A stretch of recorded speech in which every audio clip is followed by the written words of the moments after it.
Livro de Hebreus, capítulo 4. Nós vamos ler versículos 14 a 16. O tema da nossa mensagem hoje é Jesus, o nosso sumo sacerdote. Diga comigo, Jesus, o nosso sumo sacerdote. Vamos dizer mais uma vez, todo mundo? Jesus, o nosso sumo sacerdote. Vamos ler então Hebreus capítulo 4.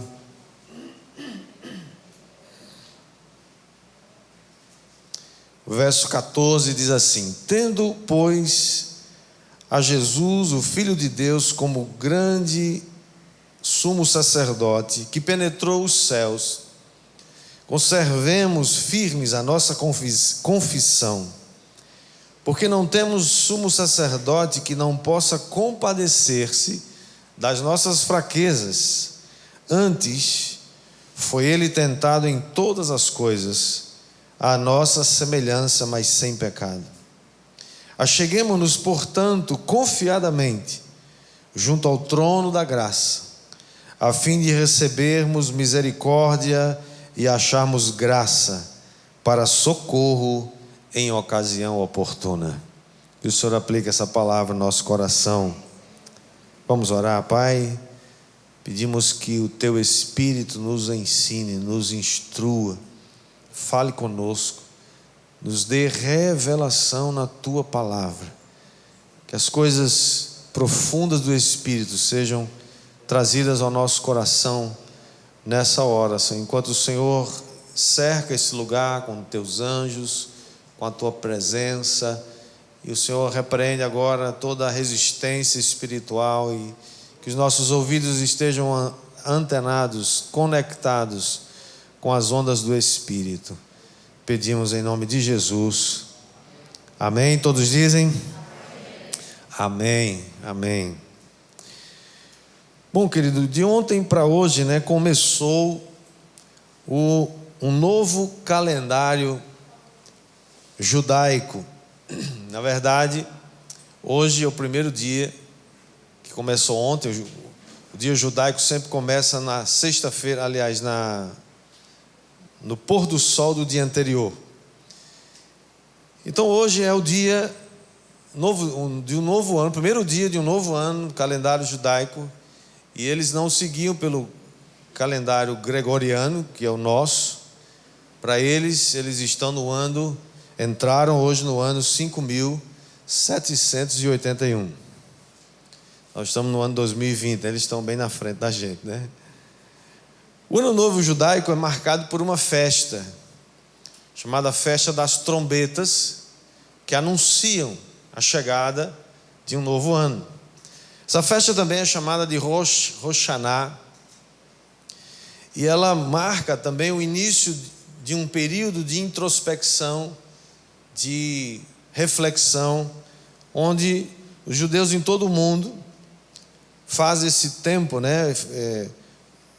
um tempo que dura aproximadamente 10 dias e que termina no primeiro dia do Yom Kippur, que é também o dia chamado de o dia do perdão.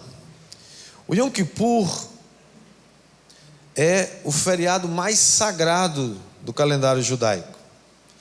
É o dia onde não se faz nada, é feriado nacional, proibido trabalhar, é proibido fazer qualquer coisa, eles não comem, é um dia de jejum intenso o dia inteiro, não comem, não bebem nada, não tomam banho, pelo menos durante 25 horas. E eles não fazem quase nada a não ser refletir sobre o ano novo que está começando, onde eles fazem orações e se arrependem dos seus pecados. Essa é a proposta do Yom Kippur. Nesse ano 2020, o Yom Kippur, o dia do perdão, vai acontecer no próximo domingo, dia 27 para dia 28 do mês de setembro. Um fato histórico curioso aconteceu no feriado do dia 6 de outubro de 1973, quando toda a nação de Israel estava ocupada com as celebrações do Yom Kippur. Egito e Síria se juntaram para atacar Israel de surpresa. A Síria atacou pelo norte, o Egito atacou pelo sul, e isso provocou inicialmente muitas baixas do lado israelense, que logo depois isso foi revertido. Mas foi curioso porque aconteceu num dia, e ficou conhecida também essa guerra, a guerra do Yom Kippur, ou a guerra sem perdão, numa alusão feita ao dia do perdão, e também pela forma como Israel foi atacado no dia mais sagrado do seu calendário. Essas festas fazem parte do calendário não só judaico, mas bíblico. Importante lembrar que todas as festas bíblicas instituídas por Deus, elas têm um caráter de apontar para o Messias. Todas elas apontam para Jesus. Na Páscoa, por exemplo, o Messias é o Cordeiro Pascual que tira o pecado do mundo. Na festa de Pentecostes, ele é o poder de Deus, que por meio do Espírito Santo nos capacita a sermos suas testemunhas. Na festa das trombetas, é anunciado que o Messias vai voltar. Na festa do Yom Kippur, ou no dia do perdão, o Messias é exatamente aquele que é o nosso perdão. E na festa dos tabernáculos, o Messias é aquele que habitará conosco para sempre.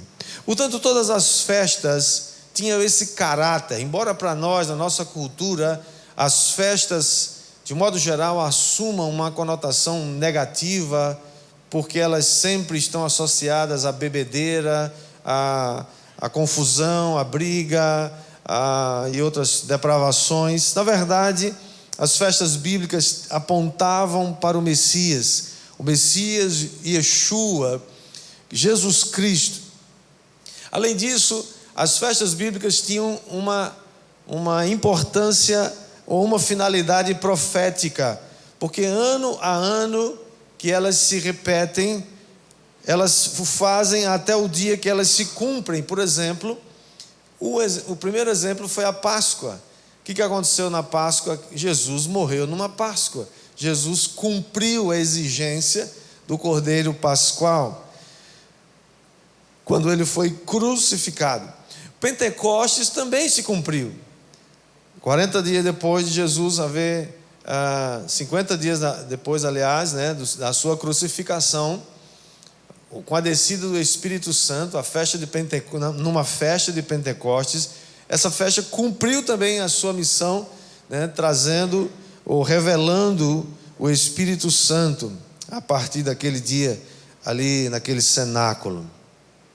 Portanto, o dia de Yom Kippur, todas as vezes que você ouvir essa palavra, e na próxima semana você vai ouvir isso, provavelmente, na sexta, no sábado, o que os judeus em todo o mundo vão celebrar, além de ser o dia do perdão, além de ser o dia da expiação, esse é o nome melhor para essa festa, ou para esse dia, é que também esse dia era o dia do julgamento de Deus sobre toda a nação. É nesse dia do Yom Kippur, o dia do perdão, o dia da expiação, que uma única vez no ano, o sumo sacerdote, que era o principal sacerdote, ele era o chefe de todos os sacerdotes, e somente ele podia fazer isso. Ele entrava no lugar chamado Santíssimo, ou Santo dos Santos, era uma parte, um lugar do templo, o lugar mais restrito, o lugar mais sagrado do templo, e ali ele, uma vez por ano somente, entrava com o seu incensário cheio de brasas de fogo, e entrava também com sangue de um animal, para oferecer ali diante do propiciatório que ficava em cima da Arca da Aliança, e ali ele oferecia o sacrifício, o sangue daquele animal, como propiciação ou como oferta pelo pecado dele, sumo sacerdote, e pelos pecados do povo. Assim ele fazia expiação por si mesmo, pela sua casa e por todo o povo de Israel. Mas no dia do Yom Kippur, irmãos, havia uma grande expectativa. Que expectativa era essa? É a pergunta que eles faziam: será que Deus vai aceitar a oferta do sumo sacerdote? Quando ele entrar ali no lugar santíssimo, será que ele vai ser aceito? Porque se ele não fosse, aliás, se a oferta do sumo sacerdote não fosse aceita, ele podia ser fulminado imediatamente. Lembra do que aconteceu com Uzá? Quando ele estendeu a mão e tocou na arca, foi fulminado. Assim, o sumo sacerdote usava duas coisas para entrar no Santo dos Santos. Uma, eram campainhas que ele pendurava ao longo das suas vestes, de modo que ele, ao andar ao redor da arca, liberando o incenso e oferecendo o sangue do animal, ele balançava as campainhas, e os sacerdotes que estavam do lado de fora do templo sabiam que ele estava vivo. Porque se as campainhas parassem de tocar, ele provavelmente tinha sido fulminado. Então as campainhas continuavam balançando e eles diziam: poxa, legal, está vivo, né? Mas ainda assim, uma outra coisa, o sumo sacerdote usava uma corda amarrada numa dos seus tornozelos. Por quê? Porque caso ele não fosse, a sua oferta não fosse aceita e ele fosse fulminado ali diante de Deus, ninguém teria coragem de entrar lá para tirar o sumo sacerdote, sim ou não? Então eles amarravam uma corda para que alguém pudesse puxar o corpo. Imagina que coisa, né? Ou seja, queridos, você pode imaginar o nível de tensão que havia nesse dia? O nível de expectativa que havia nesse dia? Será que a oferta vai ser aceita? Será que o sumo sacerdote não vai morrer hoje? Talvez o sumo sacerdote, antes de entrar no lugar lá santíssimo, né, se despedir da sua família. Quem sabe, olha, não sei o que é que vai acontecer, mas eu tenho que ir lá, eu sou o sumo sacerdote, eu tenho que entrar lá. Mas era um tempo de tensão, né, que pairava sobre o povo, que aguardava fora do templo. Portanto, o dia da expiação era como se fosse um dia de muito estresse, sim ou não? Quem está entendendo aí, diz amém. Estão comigo aí? Estão comigo? Era a pergunta: será que Deus vai nos abençoar no próximo ano? Será que teremos a bênção de Deus no próximo ano? Então, quando você lida com essas questões dos sacrifícios, dos rituais, a pergunta é: qual a necessidade disso? Por que a gente não faz mais isso hoje? Porque todos esses rituais que foram prescritos pelo próprio Deus, porque na antiga aliança, todos os dias,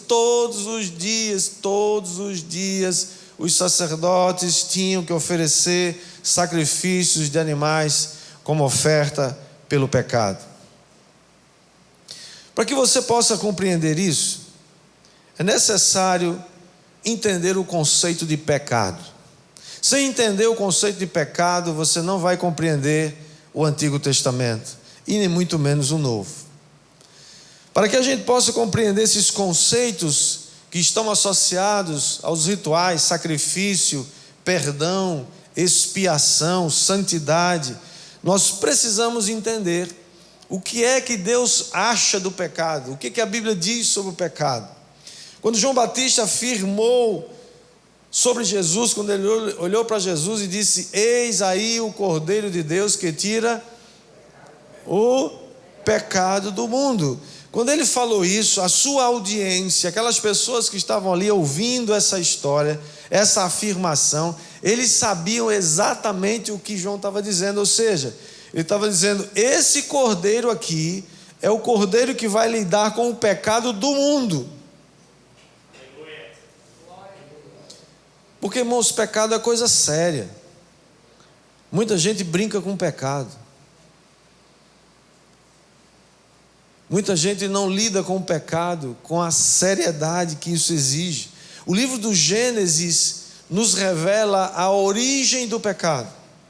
Lá em Adão e Eva é a origem do pecado. O livro de Levítico, que muita gente até evita ler, sim ou não? Você já teve alguma vontade assim de ler assim? Eu queria ler um texto assim da palavra hoje. Eu acho que eu vou ler Levítico. É muito gostoso ler Levítico, né? Rituais para lá e para cá, e pega isso, pega aquilo, leis para lá, leis para cá, genealogia, não sei, é um monte de coisa, né? Rituais. Mas o livro de Levítico, irmãos, ele nos dá uma noção muito clara do que é pecado. Porque todas aquelas exigências, porque todos aqueles animaizinhos tinham que morrer. Primeira vez que aparece a palavra pecado na Bíblia, é Deus falando com Caim, quando disse para ele: o pecado jaz à tua porta, o seu desejo será contra ti, mas a ti cumpre dominá-lo. O que acontece, irmãos, é que nós pecamos porque nós escolhemos pecar. Deus nos dotou de uma coisa chamada livre-arbítrio. O que é livre-arbítrio? Livre-arbítrio é o poder que você tem de desobedecer a Deus. Essa é a definição do livre-arbítrio. É o poder que você tem de desobedecer a Deus. Nenhum outro ser do universo tem esse poder, somente os humanos. Animais não têm esse poder, essa escolha de obedecer ou não. E qual é, então, a definição de pecado? Pecar é errar o alvo. Pecar é separação. O pecado separa a gente de Deus. O pecado é sair da rota planejada. Portanto, é o remédio para o pecado. Deus, sabendo de antemão que haveria um problema chamado pecado, praticado pelo homem, Ele também providenciou um remédio. E qual era o remédio no Antigo Testamento? O remédio era o sacrifício. Por isso que havia necessidade dos sacerdotes. Você hoje é um sacerdote da nova aliança. Amém. Diga amém. Nós não precisamos mais dos sacerdotes da linhagem de Arão, porque agora todos nós fomos feitos sacerdotes.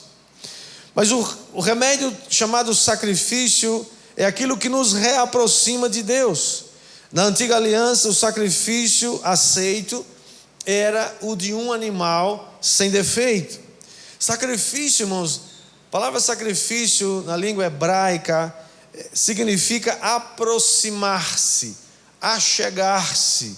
Por isso que Tiago 4,8 nos diz: chegai-vos a Deus e Ele se chegará a vós outros. Aproximar-se, portanto, significa santificar-se. Aproximar-se de Deus é se santificar, é se parecer mais com Ele. Santificar-se significa separar-se do pecado, aproximar-se de Deus, porque, irmãos, santidade é separação do mundo. Santidade é você separar-se do mundo, não isolar-se do mundo. Você não pode se isolar do mundo e achar que isso é santidade. Os monges fizeram isso na Idade Média, se enclausurando nos mosteiros, nos montes, nas montanhas, para longe das pessoas, para longe do pecado. Mas o pecado está aqui dentro, o pecado não está fora. Então não é isolando-se do mundo que nós nos tornamos santos. Nós nos tornamos santos quando nós desejamos nos separar do mundo e nos aproximar de Deus. E para nos aproximar de Deus tem que ter um sacrifício, porque nós somos pecadores. Na antiga aliança, qual era o sacrifício? Era o animal. O ofertante trazia o animalzinho e apresentava diante do sacerdote, e o sacerdote examinava a oferta, não o ofertante. A oferta era avaliada se estava dentro das exigências dos rituais do sacrifício. Tinha que ser um animal, tinha que ser sem defeito. Dependendo da oferta, tinha outras exigências. E ali o ofertante colocava as suas mãos na cabeça daquele animalzinho, confessava o seu pecado, e o pecado daquele ofertante era passado simbolicamente para aquele animalzinho. Ele era imolado, seu sangue era derramado, e ali o pecado era perdoado. O problema daquele pecado estava resolvido. Mas o problema não era aquele pecado. Por quê? Porque no outro dia essa pessoa pecava de novo. E no outro dia pecava de novo. Então o sangue dos animais resolvia o problema do pecado daquele momento. Mas não resolvia o pecado que está aqui dentro. Percebe a diferença? O pecado do ofertante era coberto, mas a sua natureza pecaminosa não era mudada. Cobrir o pecado não é o bastante. É preciso mudar a natureza. Que tipo de sacrifício poderia mudar a natureza de um homem? Jesus se tornou, portanto, o sacrifício perfeito, que nos aproxima de Deus. Esse sacrifício de Cristo é o único capaz de mudar a sua natureza pecaminosa. É o único capaz de lidar com o pecado que já foi cometido, mas é capaz de lidar também com a natureza que produz os pecados para o futuro. Portanto, esse símbolo do batismo é muito interessante, é muito forte, porque ele significa ou simboliza aquilo que acontece com você quando você entrega a sua vida a Jesus. E na morte com Cristo, no batismo, você afunda-se nas águas e depois você ressuscita com Cristo para uma nova vida, onde a sua vida foi mudada de dentro para fora. E quem fez isso? Só Jesus é capaz de fazer isso. Sangue de animais não é capaz de fazer isso. Hebreus 7:26, olha o que diz esse texto. Porque nos convinha que sumo sacerdote como este, tanto santo, inculpável, sem mácula, separado dos pecadores e exaltado acima dos céus, que não tem necessidade, como os outros sumos sacerdotes, de oferecer todos os dias, primeiro por seus próprios pecados, depois pelos do povo, porque fez isso uma única vez por todas, quando a si mesmo se ofereceu. Porque a lei constitui homens sujeitos a fraquezas como sumos sacerdotes, mas a palavra do juramento, que foi posterior à lei, constitui o Filho perfeito para sempre. Jesus, o Cordeiro de Deus, irmãos, entrou no Santo dos Santos uma única vez para sempre. E quando ele entrou naquele dia do seu sacrifício na cruz, toda a humanidade foi julgada nele, incluindo eu e você. Por isso que ele é o nosso sumo sacerdote. Você nunca mais terá que oferecer sacrifício de animais, de coisa nenhuma, porque o sangue de Jesus é poderoso para expiar o seu pecado e o pecado de toda a humanidade.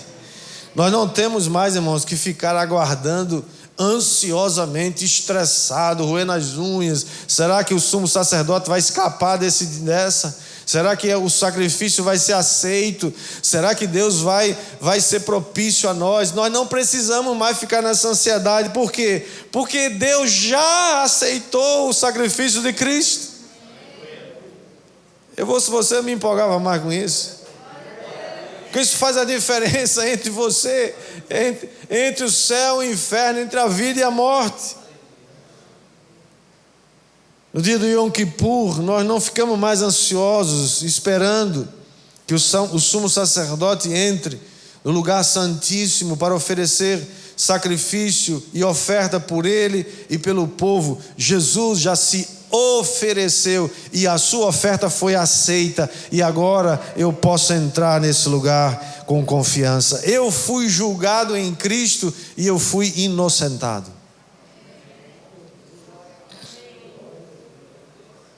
Pelo seu precioso sangue, os meus pecados e os seus pecados foram expiados.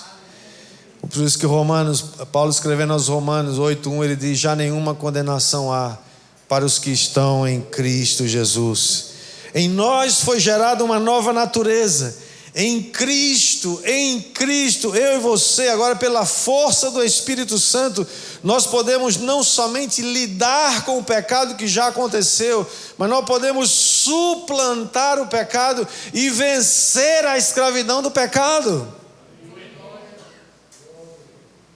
É claro que a sua natureza pecaminosa não foi extirpada, não foi arrancada. Por isso que você tem vontade de fazer umas coisas horrorosas de vez em quando. E você pensa assim: meu Deus, eu não sei nem o que é que eu sou mais. Como é que eu posso pensar uma coisa dessa? Pois é, a natureza pecaminosa forçando você, dizendo: eu estou aqui. Mas quando você entregou sua vida a Cristo, quando o Espírito Santo gerou em você uma nova vida, quando Ele gerou em você uma vida nova, significa que agora, pelo Espírito Santo, você tem o poder dado por Ele para vencer a natureza pecaminosa. Agora, o vício, o pecado, a tendência que você tinha, agora não domina mais você. Ela continua aí, dizendo: ei, estou aqui. Agora se lembre, você tem um negócio chamado livre-arbítrio. Deus não vai violar seu livre-arbítrio, porque a ética de Deus é a ética do amor. E não existe amor onde tem impedimento de você ser quem você é e quem você não quer, e que você quer, que Deus quer que você seja, e aquilo que Deus não quer que você seja, porque a escolha é sua. Isso é livre-arbítrio. O vício e o pecado não te escraviza mais, porque agora você mudou de dentro para fora. Diga amém. Amém. Seu pecado não somente foi perdoado, mas agora está sendo tirado e arrancado de dentro de você. É o que não acontecia, irmãos, com o sacrifício do Antigo Testamento. Todo ano era a mesma coisa. Todo ano o sumo sacerdote tem que entrar lá uma vez, a correr risco de ser morto, entrar mais uma vez com um animalzinho inocente, não tem nada a ver com o seu pecado, tinha que morrer para entregar seu sangue. Agora, Novo Testamento, o sangue de Cristo, o sangue inocente de um justo chamado Jesus, que está vertendo até hoje, declara para principados e potestades: essa conta já foi paga. É por isso que o escritor aos Hebreus, irmãos, diz: como escaparemos nós se negligenciarmos tão grande salvação? O mesmo Deus que enviou Jesus para morrer no seu lugar, para te salvar da condenação eterna, é o mesmo que vai mandar para um lago que arde com fogo e enxofre todos aqueles que não se renderam a Cristo e o menosprezaram a salvação que há nele. Por causa do sacrifício perfeito de Cristo, o que é que nós aprendemos? O que é que nós aprendemos com essa história de Yom Kippur, dia do perdão, dia da expiação?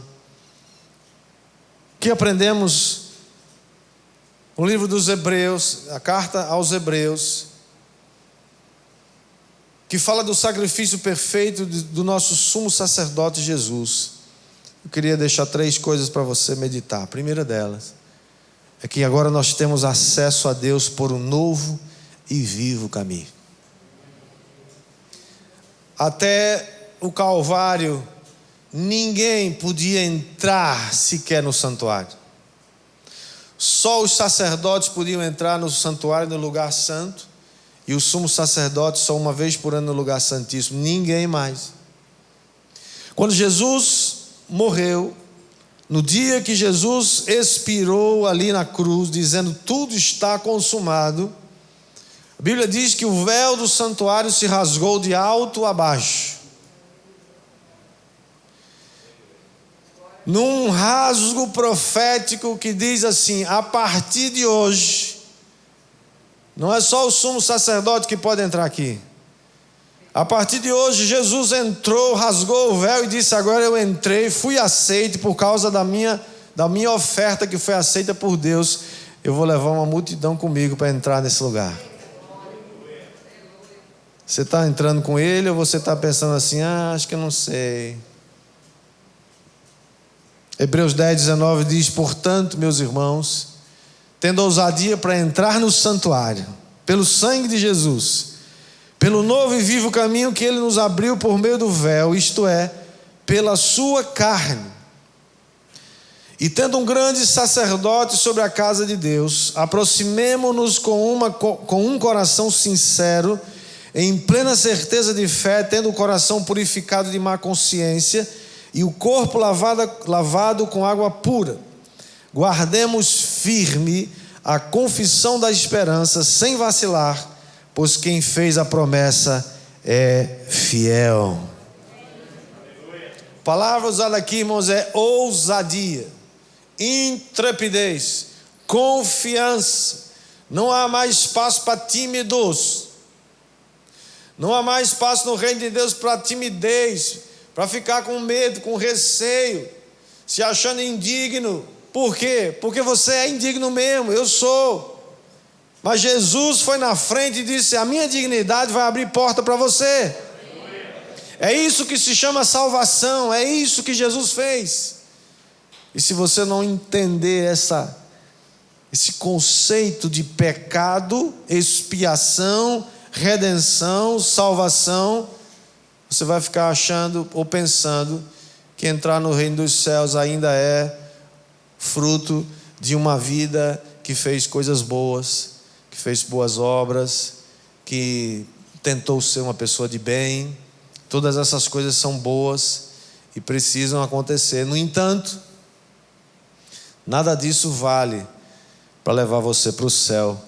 Todas as nossas obras são obras mortas, se consideradas para a salvação.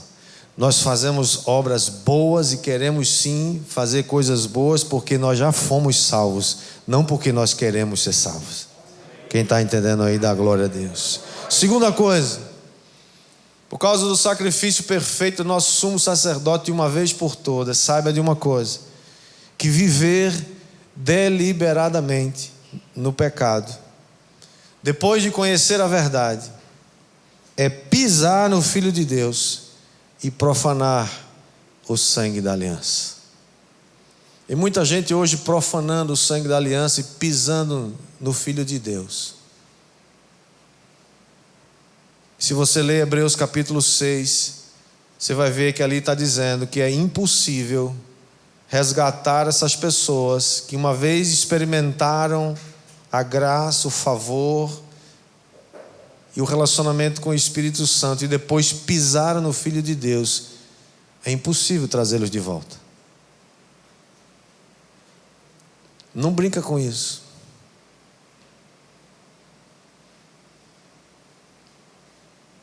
Hebreus 10, 26, o escritor aos Hebreus continua dizendo: porque se vivermos deliberadamente em pecado, depois de termos recebido o pleno conhecimento da verdade, já não resta sacrifício pelos pecados. Pelo contrário, certa expectação horrível de juízo e fogo vingador prestes a consumir os adversários. Sem misericórdia morre pelo depoimento de 2 ou 3 testemunhas quem tiver rejeitado a lei de Moisés. De quanto, olha só, tem muita gente achando aí, dá uma pausa aí. Tem muita gente achando aí que a graça que foi revelada em Jesus Cristo é uma graça tão barata que vale tudo. Eu já fui perdoado mesmo, eu já fui inocentado na cruz, e agora eu posso viver minha vida do jeito que eu quiser. Fala, não, isso é um negócio do Antigo Testamento, tinha que matar um animal, o negócio era muito rigoroso, podia ser fulminado. Hoje a gente está entrando na presença de Deus, né? Se é que a gente pode falar isso, porque Deus está em todo lugar. Hoje a gente vem no culto, hoje a gente vai na cela, hoje a gente está no meio dos irmãos, tudo em pecado, tudo fazendo coisas escondidas. E ninguém é fulminado como o sumo sacerdote poderia ser. Ninguém é fulminado como Uzá foi quando tocou na arca. Ninguém é fulminado como Nadab e Abiú, que levaram fogo estranho diante do Senhor e foram mortos. Ninguém é fulminado como Ananias e Safira, porque mentiram ao Espírito Santo.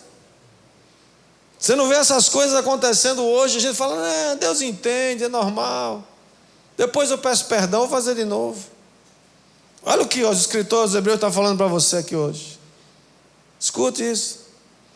Verso 29, de quanto mais severo castigo julgais vós julgai vós, será considerado digno aquele que calcou aos pés o Filho de Deus e profanou o sangue da aliança, com o qual foi santificado e ultrajou o Espírito da graça.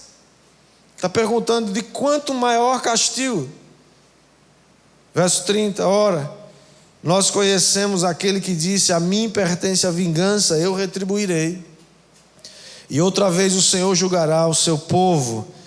Verso 31, porque horrível coisa é cair nas mãos do Deus vivo. Diga misericórdia.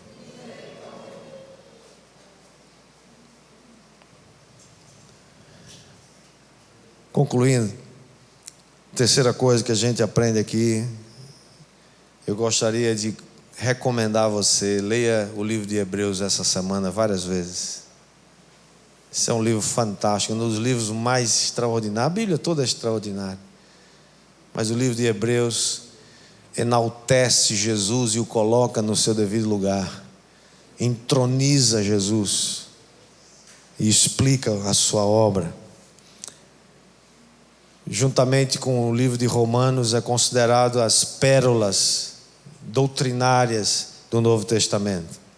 Em terceiro lugar, aprendemos que nós somos chamados a correr a nossa carreira com perseverança. Você sabia que existem desafios no meio da caminhada? Existem acidentes no meio da caminhada, vontade de desistir. Existem chamamentos, vozes, existem pessoas chamando sua atenção para atrapalhar a sua vida, a sua carreira. Capítulo 12 de Hebreus, olha o que diz: portanto também nós, visto que temos a rodear-nos tão grande nuvem de testemunhas. Você sabe quem são essas testemunhas? Não somente pessoas que estão ao nosso redor, mas há uma nuvem de testemunhas espirituais agora mesmo. Por onde você vai, eles estão observando. Então essa nuvem de testemunhas nos rodeia, e ele diz: desembaraçando-nos de todo o peso e do pecado que tenazmente nos assedia, corramos com perseverança a carreira que nos está proposta, olhando firmemente para o autor e consumador da fé, Jesus, o qual, em troca da alegria que lhe estava proposta, olha aqui, você quer ser igual a Jesus? Quer ser semelhante a Ele? Somos chamados para sermos semelhantes a Jesus, sim ou não? Olha aqui o que Jesus fez. Ele, em troca da alegria que lhe estava proposta, suportou a cruz, não fazendo caso da ignomínia, da vergonha, e está assentado à destra do trono de Deus. Considerai, pois, atentamente aquele que suportou tamanha oposição dos pecadores contra si mesmo, para que não vos fatigueis desmaiando em vossa alma. Sabe, queridos, Jesus é o centro de todas as coisas. Jesus é o nosso sumo sacerdote. Ele se tornou a própria oferta, e ele entrou naquele lugar, naquele dia, com o seu próprio sangue, oferecendo a Deus um sacrifício que foi aceito para todos sempre.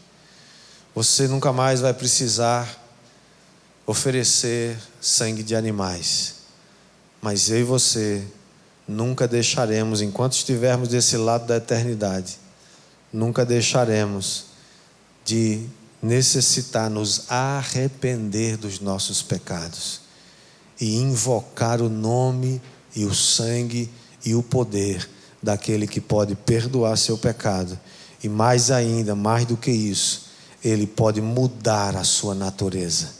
Ele pode inscrever no seu coração as suas leis, os seus mandamentos, de modo que as leis de Deus, os mandamentos dele não são pesados, não ficam penosos demais. Meu Deus, esse negócio de ser crente é difícil demais.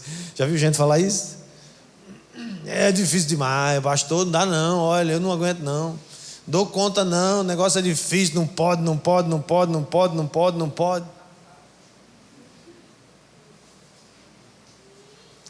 É porque não mudou aqui dentro ainda. A chave não virou ainda.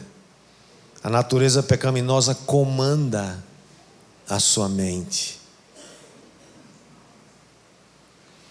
O que Jesus conquistou para você foi a garantia de que essa natureza pecaminosa pode ser controlada pela natureza divina que já está dentro de você. Que coisa maravilhosa saber que o sumo sacerdote nos conquistou uma vitória tão extraordinária. Como escaparemos nós? Se não atentarmos, se não prestarmos atenção, se não valorizarmos tão grande salvação. Só isso é motivo para você ficar feliz pelo resto da sua vida. Só isso faz com que você se lembre de que a sua herança maior não está nessa terra. Tanta gente com medo de morrer, porque para eles essa terra é a única coisa que eles conhecem, é a única coisa que eles acham que tem na vida. A Bíblia diz que um dia nós vamos ter novo céu e nova terra onde habita a justiça. Essa é a esperança de cada crente. Cadê a banda? Vamos vir aqui, por favor.